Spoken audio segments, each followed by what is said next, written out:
We got a urinal mic? Yeah. Bonfire banter. Here we are. Urinal mic. We had plugged this episode a little bit on that live video we just did, but we have Mike DeGraff on about the third time now. Yeah. So usually he's pumping politics. Today we got him on a much less controversial topic, which is the stock market. Now we're talking pumping dumps. Pumping dumps. So obviously all of us bought into AMC and fucking me. What was the one? GameStop and Dogecoin. So and I you bought Dogecoin. That's what you're coming on to say, is that you bought a bunch of all those, right? Yeah. Yeah. So you're in. I'm deep. Totally in holding the bag. Yeah. Diamond hands, baby. So tell me about this. What is I saw you on Facebook a little bit, and I expected you to be going like, oh, buy this stuff and like be on that side. Like immediately when I see you kind of not saying that, I was interested in like, where's this point of view coming from? Like, so tell me a little bit. Like I did get into Doge. Like, tell me what you were saying before about GameStop and all this stuff. Like, why wouldn't you buy GameStop and all this stuff? Okay, so my whole thing is I'm all about the little guy taking down the hedge funds. There's a lot of corruption. There's a lot of problems with the way our markets run. But at the same time, the idea that you're going to make people buy a stock that's dog shit. Yeah. And you're going to artificially inflate it up to thousands of times its worth. And then the guys with all the money in it are going to make them all hold the bag. And that's what's happening right now. So what do you mean? When you say hold the bag, what do you mean? I mean, it's if you take this Wall Street Bets, you have guys in that group or guys behind this whole revolution that's being called that have way more skin in the game than everybody else does. Yeah. So like guys like me will get in a couple $100 or $1,000 if you're feeling froggy. Yeah. So you get the stock that jumps, do the Microsoft deal, and then you say, okay, it's shorted 120, 140%. Yeah. So you say, okay, guys, buy it. We're all gonna make money.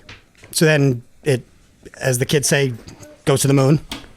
Yeah, I don't know what the high was, like 440 or 460. 440, something like that. Yeah, so I thought I got the 480, but I don't know. So it gets up there. So what holding the bag is that when those guys with all the shares decide to make all the money. Yeah, and everyone's saying hold. And everybody's telling you to hold it. Yeah. There's a reason it goes down to $90 like it is right now. So you have a lot of people that were saying, I'm going to ride it. But the guys are making you hold the bag and you're still doing it. And they're still telling you to hold it because now it becomes hedge funds are trying to cover their positions. And now they're trying to get it cheap and ride it back up. So the more they ride it up, the less they lose on the downside of the initial trade. Yeah. So what it's going to turn into is using this mass hysteria to make all these little investors stay in. And now you don't know who's telling you to stay in and who's not. Yeah. Can't you see though publicly like what these people are trading, or is it just the hedge funds that you can see?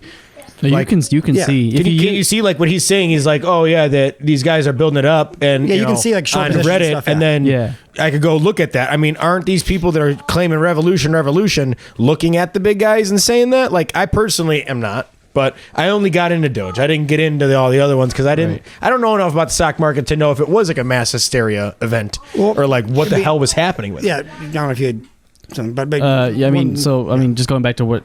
Yeah, so you can see all the trades. Like, I think it's... Is that from anyone? Yeah, I think it's Ameritrade or something like that. Okay. You can literally see every single trade. It shows you names of people. It doesn't show you names. Okay. It just shows you dollar amounts and share counts. Okay. So you can see... So you can see what's happening on the market. You just can't see who's making this. So you can say, hey, somebody put in $2 million in GameStop. Something kind of weird. A little funky. Or you can say, someone's got $10 million worth of puts on GameStop. Yeah. Something's going to happen. When you say puts, that's... So when when you short a stock, you're betting it's going to go down. Yes. So you're buying a put. And wasn't that what happened with the movie The Big Short? I think Christian Bale was in it, and it was the housing market that he started shorting because he saw what mortgage lenders were doing and taking C credit and like going, giving people more lending power than they probably should have. Well, it's just more that when you incentivize to banks through legislation, you incentivize lower credit scores getting loans, and you keep guaranteeing all these loans, and you start making it where you're giving people that have a pulse with a 500 credit score, you're giving them multiple home loans. Yeah. It was a thing that was destined to fail. They just kept saying, we're making so much fucking loot. Yeah. Just keep giving everybody a house. Yeah, just keep giving us mortgages because we're taking the mortgages. Because the problem is that you write a mortgage, and then what usually is I'm the lender writing a mortgage, I'm on the hook. Yeah. Like I'm basing the return on my investment on, are you willing to pay me? Mm-hmm. But what they're doing is they're taking those mortgages, packaging them together, and then selling them to somebody else. Yep. So they're just saying, okay, we'll take the mortgages, we'll give them to you, and then we're going to package it and sell it to the fucking big banks, and then now they're going to hold the bag. But instead of hold the bag, they'll get bailed out, and then you'll pay for it. Yeah. So it's just, I don't know. The whole thing is, nobody's talking about what they want to change. We don't like the fact that successful people have been making money in the market. So we're going to falsely inflate a stock, which is something that hedge funds don't do. Hedge funds don't take a shitty company that's going out of business and make it really good. Yeah. Like they bet on the short. They bet on exactly what they did is they said GameStop is failing because there's people downloading games everywhere, and who the hell's going to freaking GameStop? It's like going to freaking Blockbuster to go get your movies. It's like, who's doing that? So they were betting on the logical thing that was going to happen, right? Yeah, even the people that say they support it. I mean, because they became this whole nostalgia thing about protecting GameStop because of video games, and they made this whole turn on it. Like they're trying to kill video games or whatever. You're not going to GameStop to buy your games. You're downloading it. Their model didn't change. It's like the Always Sunny episode where they're like, oh, why are they changing up Thunder Gun Express? Yeah. And they're like, oh, because people keep downloading the movies. How'd you guys see the last couple movies? Like, well, we're going to go to the theater, and then like, it was got back and like downloaded it. Yeah. So I mean, I don't know. It just seems like it's a way to say, I believe in the internet. I grew up on the internet. I think we can do this with the people. And not realizing that there's people that have more skin, no matter what. It's not, nobody's putting an even amount of skin in the game. This is always going to be a hierarchy thing. And the guys that are going to sell out and make tens of millions of dollars on this trade, while you bought it at 278 on average, and now you're still holding it at 95, and you're just crossing your fingers, they fucked you already, and you're just still holding on to this dream. But don't you think that like it gives, like, I know he was talking about some of the stuff and that he had gone back and forth on like Doge and some of the stuff and like buying and selling at like a small amount. So like for me, and all I'm getting at is that there are some small guys that did make money off of that, which is cool because they saw the trend. They got to jump in while some other big name hedge fund guys are getting fucked at the moment, which they're going to gain. Like you're saying, they're going to get their money back. They're not too worried about it. They can afford to lose the money. Yeah. They have a lot of it. And they lost 25% of their portfolio, which to us is a lot. And I mean, they lost $3 billion. That's a lot of money. I know, but that's not losing it if they didn't sell it at that point. I mean, like they're probably going to. It's been released that they've lost 2.75 or 3 billion. Yeah, on all the shorts combined, I think it was at like 60, 70 billion or something like that, with all the shorts. Yeah. But what I was getting at though is, don't you think it's kind of cool that people like, normal guys were able to do that and find that like uptick and then sell at the right moment and then make some a couple thousand bucks? So I think everything's nuanced. I think what I'm saying is that it's not noble to say this stock is not worth $400. Let's pump it up to that to fuck people over, because it's not this thing where there's this big Wall Street hedge fund guy that looks like Ryan Gosling from The Big Short, and he's the one with all the money, and you're fucking him directly, because it's a lot of people that worked hard for a lot of money, and they depend on. They made the right call. Anybody with sense would have said GameStop should not be at $70 out of nowhere. The company is going bust. So is that your main disagreement with this whole movement? Is that if you're going out there screaming morality, like we're finally getting over on these big guys, like you're not really doing that. It's not moral. You're not making a good bet. You're actually just screwing people over because you're doing what you hate, but you're kind of doing it even worse. Yeah. I mean, GameStop didn't get put out of business by anybody. They weren't going to. They had a shitty business model. They didn't adapt. And I say it all the time. Do me a favor. How about this? In the beginning, it was a great business model. But then when you start downloading shit, it's like, now you have to change with the times, or you got to get the hell out. Well, I think everybody that says you can short companies out of business, and I want you to take a great company. It can be Johnson & Johnson, or it can be AT&T or Apple. Short it 140%. You can be as short as you want to on it. You're fucked. Yeah. You never make that trade. It's stupid because the company's good. There's nothing to make you believe it's going to go down. Yeah. So when you have a company that there's nothing to make you believe, they closed 800 stores in 2 years. Yeah. It's a bad idea. Yeah. Nobody wants to go there. You go there and get an Xbox controller and go to 3 stores and there aren't any. What do you really that depleted at these things? Like it looks like a swap meet. I haven't been to one honestly, like 8-10 years. Like I'm not a gamer, so I'm really never I've been to one like twice in my life, maybe. Yeah. I mean, like I used to play on Xbox, so I used to get games from there somewhere or whatever, and then I switched to in the lines or anything. No. But then I switched to Steam, and I'm like, oh, Steam, everything's fucking right here. I'm gonna go anywhere. What's the point? Yeah, and it's like, and then you can people talk about guys like it's Jeff Bezos and all these rich guys and Amazon's crushing the market and free markets and. It's like, I don't know, you're going on Amazon to buy your controller, and then you're telling me you wish GameStop stayed open. It is. Like, it's a hypocritical thing. It's like, oh, these big companies are killing us. And it's like, I'm going to go stop over at Walmart really quick and go pick up a sled for today. and like, all these mom and pop shops are going out of business. What's going on? I know. And then you go stop over at Walmart later. It's interesting, too, that Bill Gates and Microsoft, they buy the company. And then right when they buy the company, now it's a gigantic... Never before seen artificial pump and dump that apparently is being done by a bunch of strangers. You're being backed by something that's legitimate now. But yeah, so I don't. So I think my disagreement with, I guess, what is happening now. I guess what the mainstream on the side of the little guy thing is. My disagreement with that is it's not moral. Don't act like it. Don't act like you're being a superhero. You're fucking other people out of money. You can't make it without other people losing it. Yeah. So there's always two sides of the coin.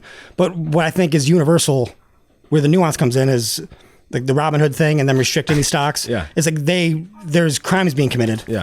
And I think they're making it so, like, a retail investor, there's nothing wrong with what anybody did. You shorted a stock. That's how markets work. And that's why the internet is kind of like throwing a rift in this, because like now all of a sudden millions of people can communicate within a day and go, we're all going to decide to do this together and we're going to make it happen, because all of us can make that happen. Well, which I think is cool about that, but like, I don't know what the repercussions of that is. Well, regulation. Now that you know that this is the same shit that hedge funds has been doing. So you know they're putting all their money into it. It's going to pump it and they're going to sell it, whatever, right? Same thing they've been doing, and now that everybody's doing it, there's regulations. Oh, we can't do this, we can't do that, and so now they're fucking cracking down. Well, and the problem is too is that all these platforms, Robinhood and oh my god, webs, these things are how ironic is that name, by the way? After all this is happening, Robinhood. Well, just Robinhood is like stealing from the rich and giving to the poor, and it's like not anymore. This app is like straight up saying, "Oh, the rich are getting fucked." Like we won't let the poor buy anymore. Well, the guy's like, "Wait, my buddies? Hold on." Yeah, I mean, I got this yacht party next week. It's just funny that, I mean, I don't know. There's parts of it that you can rationalize. So, for instance, they restricted a whole list of different shorted stocks. Yeah. So you could sell them, you couldn't buy them. So you can drive the price down, you can't drive it up, which is kind of funny. It's so volatile, you can only get out of the position. How do you feel like that, as like those companies that are on the list? Like, well, I mean, Bed Bath & Beyond is saying like, they're shorting the shit out of us. Nice. Like GameStop's like, what? Oh, they're pumped about it. GameStop is going to go bust from this. Yes. They're going to go right back where they were supposed to be. Like the market always equals out. That's what I'm saying is, like, if you hold on to I don't know enough about the stock market. If those guys that were shorting it hold on long enough, aren't they still going to win out? Because it's going to go back to broke, right? So let's do the math. So did they really lose anything? You're saying like losing all this money? They did by selling. So when they sold their puts, they lost, like I said, $2.73 million. These guys sold them at that point. Didn't they know it was going to drop back down? Well, here's the thing. They got artificially inflated. They got their puts at a better price then. So the puts were cheaper because the price went up. So now that it's dropped down fucking $300, they made a ton of money. And here's another problem is that there was during the dips. So let's just say the stock is whatever price. You can, for this example, you can make it $1. Yeah. Let's say GameStop is $1. Yeah. Make it nice. So then they short sell it, and instead of going down to under $1, it goes to $100. Okay. The moment let's just say for the actual number, let's say it went to 320 or whatever. Yeah. So 320. So they are absolutely, it's devastating. So then you restrict the trading, make the stock drop to 112, and then now you're already at a point to where it bounced from 112 back up to the 440 peak. So now if you were to go long on the stock at the 112, they can make 3 times more money than they ever could have lost. Yeah.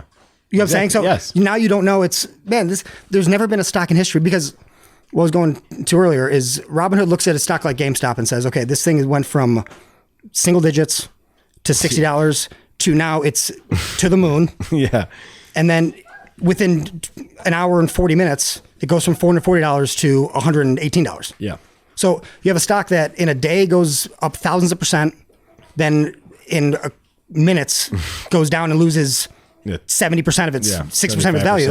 It's if you take just that stock, there's a rationale that this is the most volatile stock that anybody's seen in a decade.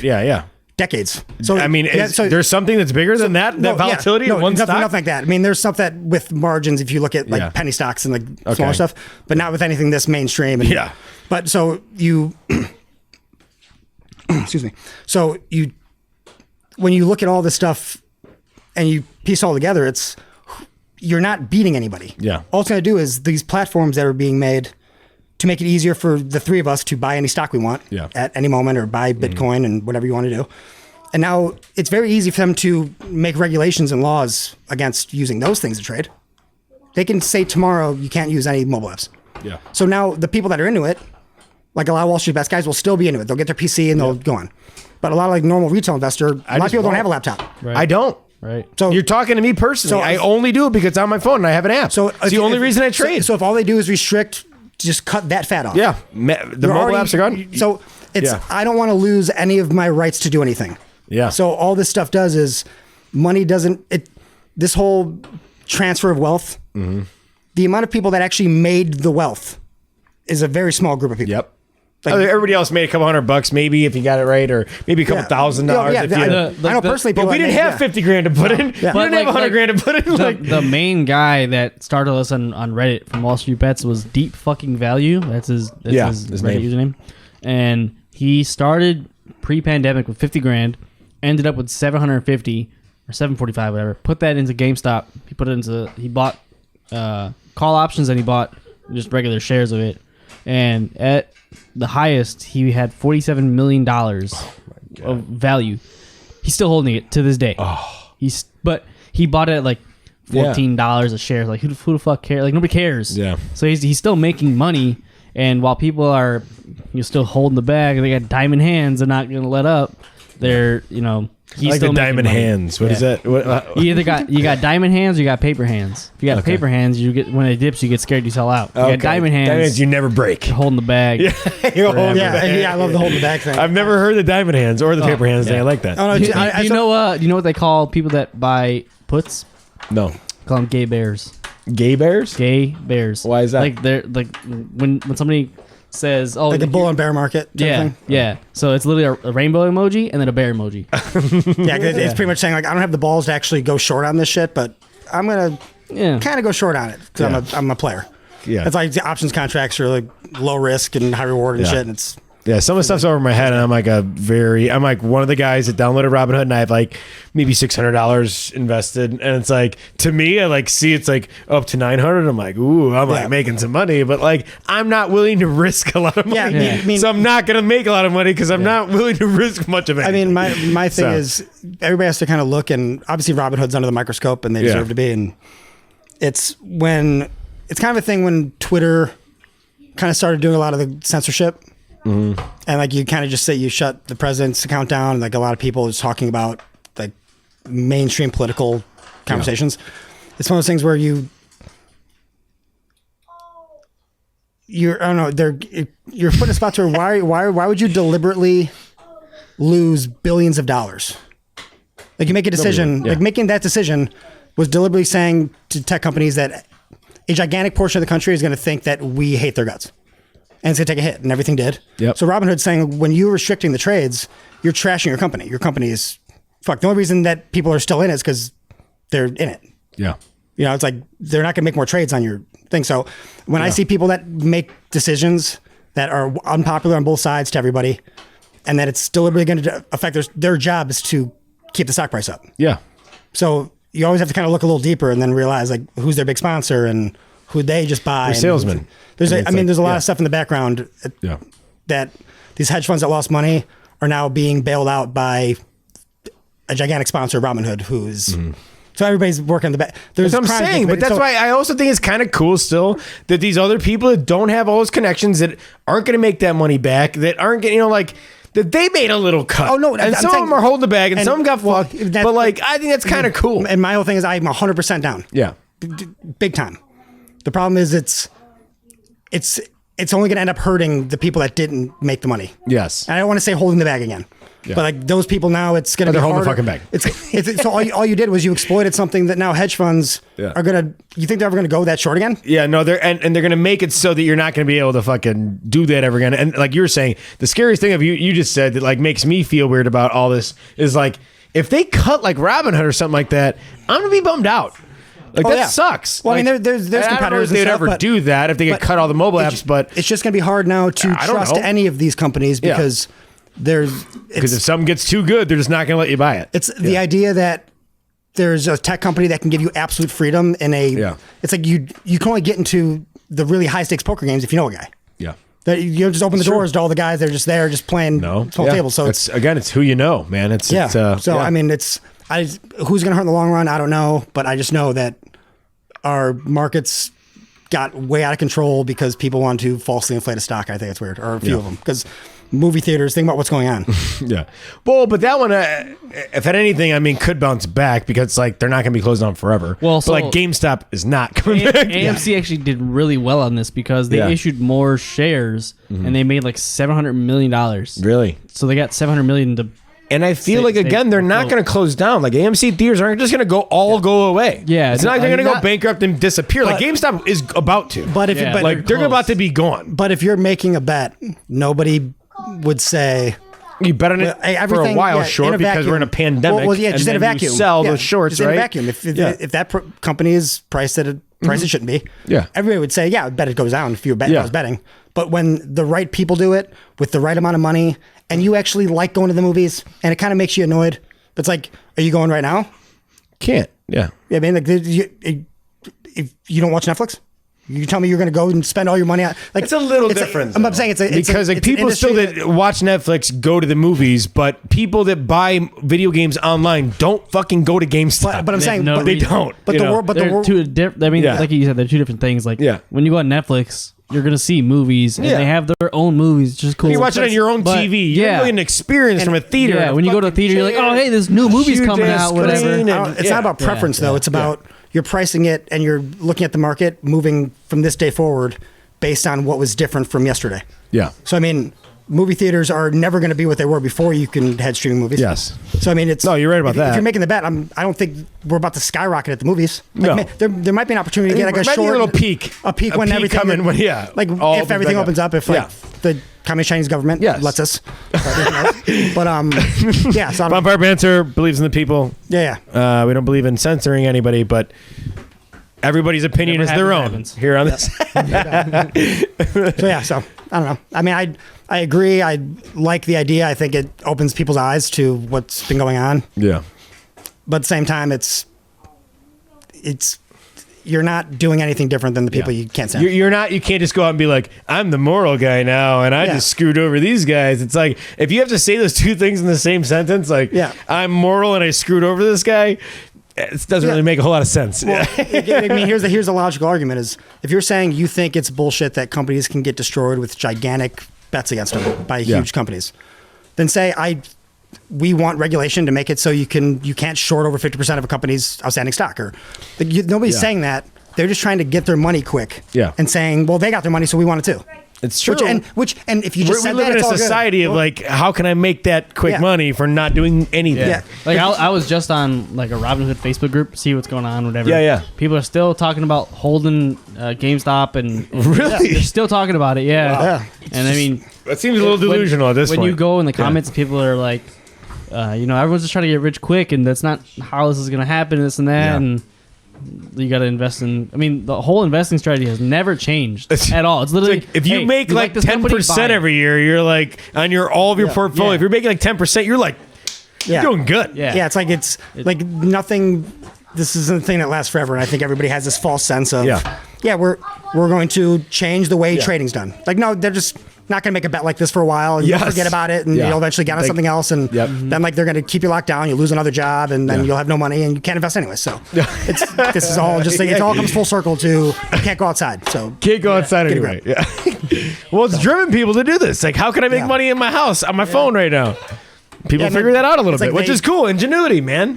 People are out of work going, hey, let's talk on Reddit and make a bunch of money together, which, again, maybe all the little guys didn't, but some people did. They found the way around the system. Yeah. And like they didn't just like plug a small hole so they can like kind of stay in and keep dipping in. They just blew the bottom of the boat out. Yes. And now everybody knows it's sinking now, and they're not going to stay on it. So, I don't know. They're just going to get another boat, and they're going to have better security. Yeah. True story. Well, I don't know if anyone else wants to say anything. I think we're probably I've exhausted this to the most part, but really thank you guys so much for sitting down. Mike, thanks for coming back out and talking about this stuff. I thought it was, an in the news kind of thing that we'd love to pump out a quick episode while it's still being talked about. A quick episode. And pump and dump one. Yeah, we had to pump up the fucking thing that's not actually going down now. Because unless you were talking about it, we're going to pump the topic back up. And then as soon as the episode airs, we're going to dump it. We don't social media interactions, dude. Pumping up, dude. Pump and dump them. I get it. So rookie numbers. Exactly. Pump them up. Pump and dump the clicks, dude. Pump and dump the clicks for sure. Hey, we want you guys to pump our numbers on Facebook and YouTube. Pump all that. Please never dump us. So that's all I could say at this point in time. Mike, thank you so much. And by the way, right before we leave, I told you I was going to do something.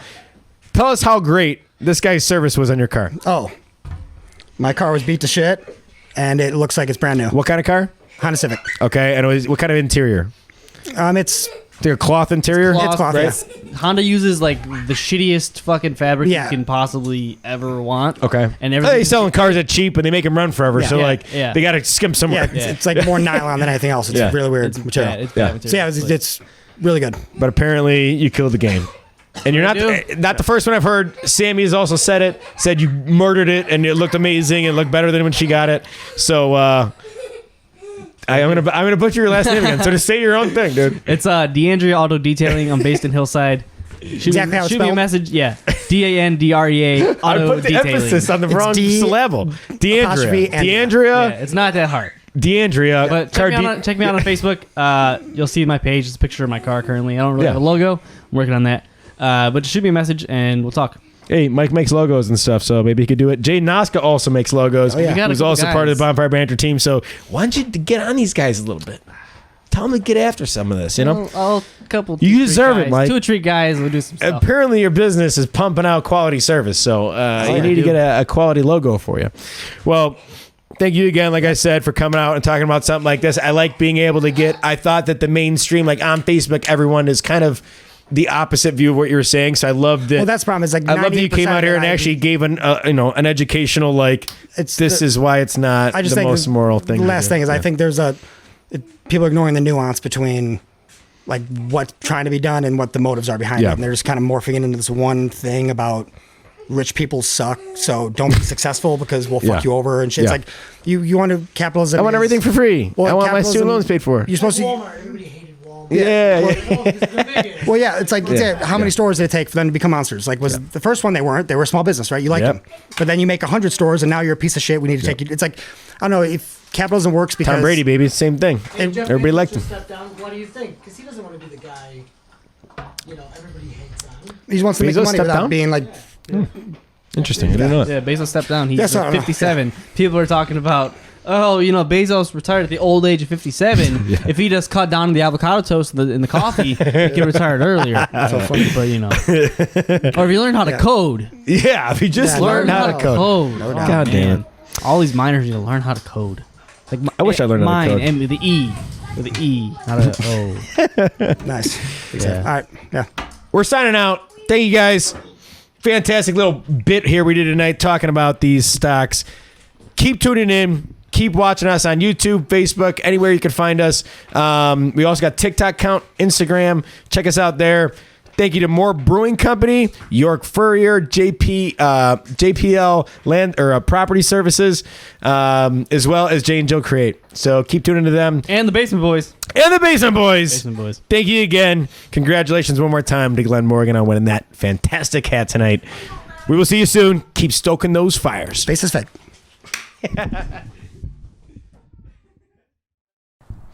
Bonfire Banter. We want to give a special shout out to all of our sponsors. Since day one, York Furrier has been helping us out, supporting us on social media, gave us some fantastic hats. What could be better than that? Keep me warm all winter long around this fire. Since 1931, they've been a locally owned and operated purveyor of exceptional furs, fine outerwear, and unique accessories. Check them out in downtown Elmhurst on York Road. The finest fur establishment, furry, that you're going to find anywhere in Chicagoland area. That's where the stars are going when they're filming in Chicago. They're going to York Furrier. So check them out. Thanks again for all your support. Moore Brewing Company. Big thank you to them. They've been letting us try some of their amazing craft beers. They're out in Huntley is their main establishment with most of their brewing equipment on Auto Mall Drive. You can also check them out in Villa Park on Villa. My new favorite beer is actually by them, Partially Cloudy. So thank you so much for turning me on to this one, and thanks for your support, More Brewing Company. If you're looking for unique craft beers and artfully crafted food, go check them out. Again, supporting local business is what this is all about right now. JPL Property Services, keeping us warm around the fire with that full face cord. Thank you so much to Jim for dropping that off. If you're looking for anything from landscaping to snow removal, look no further. Jim will get you taken care of. JPL Property Services. Check them out on Facebook. And lastly, Jay and Jill Create. That's our art director, Jay. Jay and Jill Create. Pretty much print you anything you want. T-shirts, mugs, ornaments, gifts, whatever you're looking for. If you're looking for something creative, give them a call. Jay and Jill Create. Check them out on Facebook as well. As always, thank you to all of our sponsors. And here's to us, hoping we can get a few more. Bonfire Banter. We'll see you soon.